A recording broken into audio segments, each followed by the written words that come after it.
Have you ever wondered what it takes to build something truly epic? Something that stands the test of time, not just physically, but spiritually. Today, we're diving deep into one of the most incredible construction projects in history, Solomon's Temple. This isn't just about stones and wood. It's a story of vision, divine guidance, and mind-boggling logistics. The story begins in the 4th year of King Solomon's reign. After years of preparation by his father, David, the time was finally right. This wasn't just another royal palace.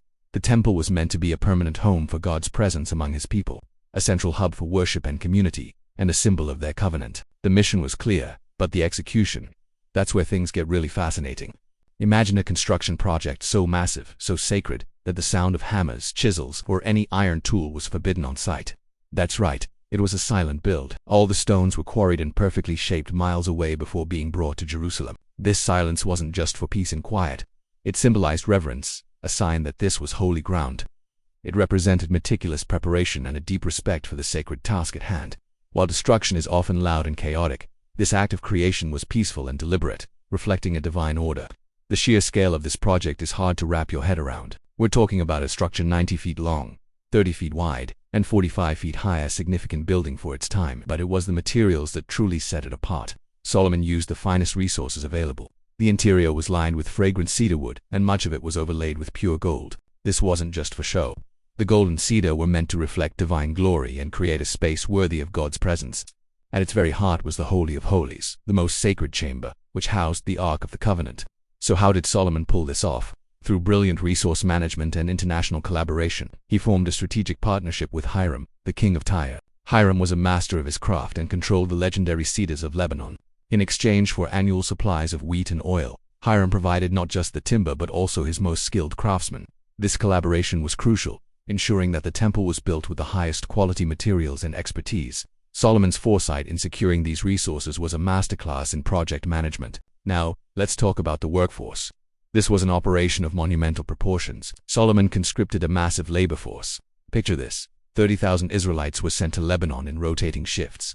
On top of that, there were 70,000 men to carry the materials and a staggering 80,000 stonecutters working in the quarries, and who kept this all running smoothly. A team of over 3,300 supervisors. This level of organization and logistical planning is truly incredible, especially for the ancient world. They weren't just building a temple. They were coordinating a small army of artisans and laborers with precision. From the first stone laid to the final golden detail, the entire construction took 7 years. 7 years of silent, dedicated work. This timeline itself is a testament to the exceptional organization and the unwavering commitment of everyone involved. Every single detail, from the dimensions of the building to the intricate carvings, followed a meticulous divine blueprint. The engineering principles were sophisticated, ensuring stability while creating a space of unparalleled beauty and spiritual harmony. But the story of the temple's construction offers more than just a history lesson.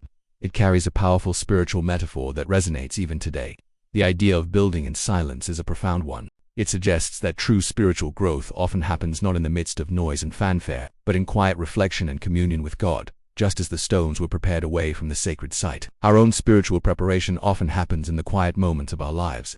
This concept extends to each of us personally. In a way, each believer is considered a living temple. Our lives are a construction site where faith, character, and spirit are being built. And just like Solomon's temple, this growth is often a silent, gradual process. It's not about making a lot of noise or seeking notoriety. It's about the steady, quiet work of becoming who we are meant to be. The absence of destructive sounds on the temple's site reminds us that our own spiritual building should be a process of creation and peace, not conflict and chaos.